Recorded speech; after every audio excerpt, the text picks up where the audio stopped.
Post office GDS में 5 factor जिससे आपका सिलेक्शन होता है या नहीं होता है।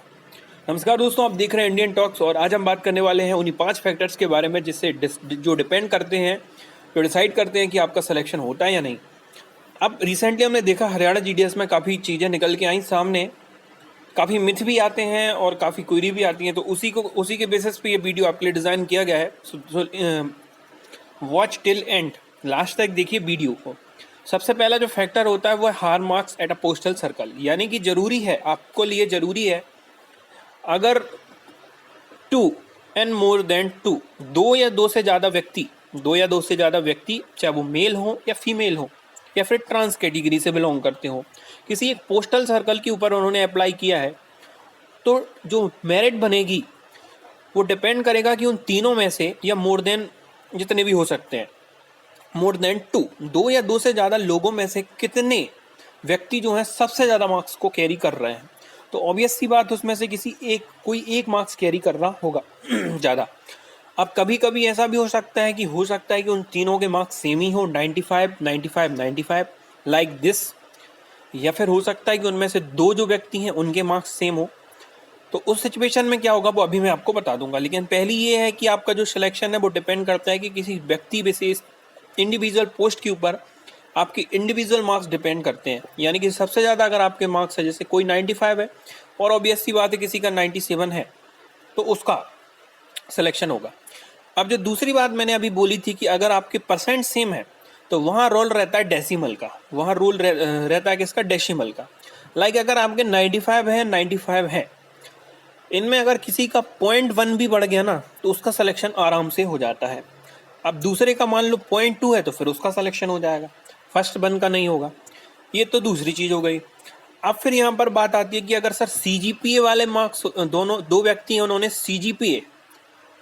सीजीपीए से अप्लाई किया है, तो फिर तो उनके दोनों के 95 मार्क्स कंसीडर करने चाहिए, तो फिर उनका दोनों का सिलेक्शन होना चाहिए। लेकिन पोस्ट तो एक ही है तो सिलेक्शन भी एक ही होगा, तो इन किस में से होगा, इनमें से किसका सिलेक्शन होगा। अब फिर ये बात इन दोनों पे डिपेंड नहीं रह जाएगी, ना डेसिमल पे ना हाईएस्ट मार्क पे, क्योंकि डेसिमल होता नहीं है सीजीपी में और मार्क्स 95 95 एक से दोनों के हैं। तो फिर अब वो इन 3 फैक्टर्स पे डिपेंड करेगा, इन 3 तो नहीं, जैसे बोर्ड तो अब दोनों का सीजीपीए ही है, तो फिर ये तीसरा वाला भी चला जाता है। अब इसकी बात भी हम करेंगे। अब इन दोनों चीज़ों पे डिपेंड करता है, जैसे कि एज और फैक्टर क्या है उसका, और जेंडर है। अब पहली बात हम कर लेते हैं जो रूल के हिसाब से, अभी रूल बुक पे भी हम चर्चा कर लेंगे। अब according to post office GDS official rule book, यहाँ पर लिखा हुआ है सीधा सीधा कि अगर दो व्यक्ति हैं, उनका बोर्ड भी सेम है, चाहे वो सीबीएसई हो या जो भी है, उनके मार्क्स भी सेम आ गए हैं, ठीक है, उनके डेसिमल की बात ही नहीं आ रही है। अब वो पहला जो दूसरे नंबर का फैक्टर है वो डिसाइड करेगा कि उनमें से किसका सिलेक्शन होगा। वो फैक्टर तो किसका था, आपका एज फैक्टर। एज में डिपेंड करेगा कि सबसे ज़्यादा जो एज है, यानी हायर एज जो है वो किसकी है, ठीक है, वो किसकी एज है। अब लेट सपोज कि 3 व्यक्ति हैं, उनमें से कोई ना कोई व्यक्ति की हायर एज तो होगी, कोई ना कोई व्यक्ति की हायर एज तो जरूर ही होगी। अब ऐसा तो हो ही नहीं सकता कि अगर 21 और एक सभी 21 के हों, अगर 21 के भी हैं तो एक दो दिन छोड़ के कुछ ना कुछ तो अंतर होगा। पोस्ट ऑफिस जीडीएस में जब आप फॉर्म भरते हैं तो उसी दिन के पहले तक की डेट भरवाई जाती है, जिस दिन से फॉर्म भरना चालू होते हैं वो इसी कारण भरवाई जाती है, नहीं तो फिर आगे चल के कॉन्ट्रोडिक्ट हो बातें, चीज़ें अलग अलग मैच होती हैं।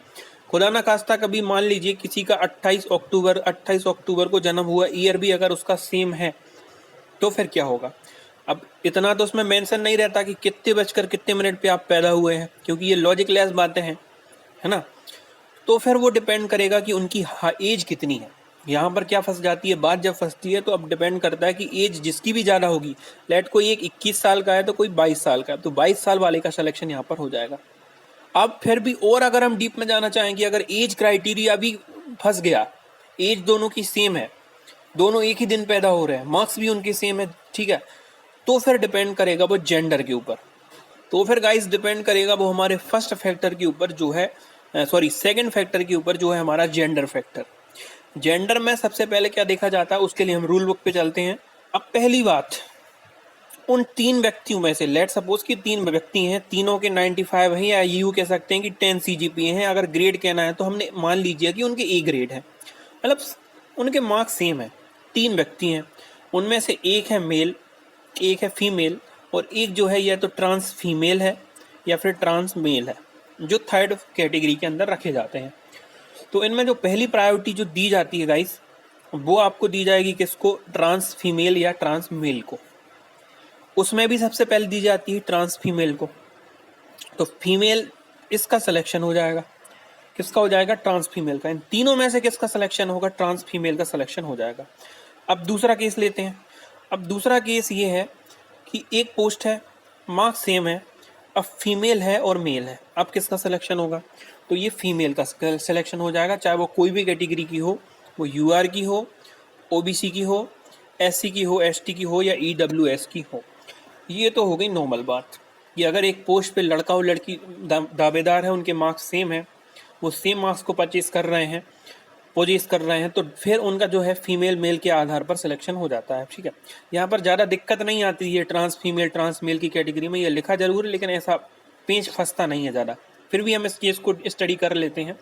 सबसे ज़्यादा जो डिपेंड करता है गाइस, वो करता है एसटी कैटेगरी। अगर एसटी कैटेगरी की पहले नंबर तो ट्रांस वुमेन है, जो कि जिसे हम थर्ड कैटेगरी भी मानते हैं, उसका सिलेक्शन होगा। फिर एसटी की फीमेल का होगा। इसी तरीके से पहले एससी की ट्रांस वीमेन और फिर एससी की फीमेल का होगा। यही क्रम ओबीसी में, और फिर उसके बाद में ईडब्ल्यूएस में, और फिर यूआर कैटेगरी में होगा। अब ये फीमेल की बात होगी। अगर मेल कैटेगरी के बीच में ये दिक्कत आती है तो क्या होगा? तो पहले एसटी का ट्रांस मेल सेलेक्ट होगा, फिर एसटी का नॉर्मल जो मेल है वो सिलेक्ट होगा, फिर एससी कैटेगरी में यही क्रम चलेगा, फिर ओबीसी में, ईडब्ल्यूएस में और यूआर में। तो ये 5 फैक्टर हैं जो क्लियर हो गए हैं। ये तो रूल के हिसाब से हैं, लेकिन जो बोर्ड का फैक्टर है वो कैसा है?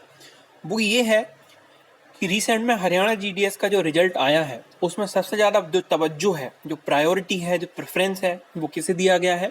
मार्क्स कंसीडर करने वाले लोगों को, जो मार्क्स कैरी कर रहे हैं उन्हें।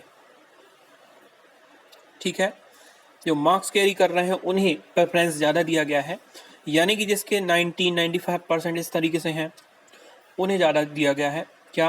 तवज्जो। तो रिक्वेस्ट यही है आपसे कि जब अगर आप सीबीएसई से भी हैं, तब भी आप अपने मार्क्स को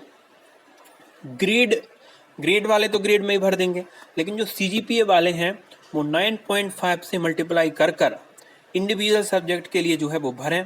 ये आपसे गुजारिश है। आज के लिए हम इतना ही रखते हैं। होती है हमारी अगली वीडियो में मुलाकात।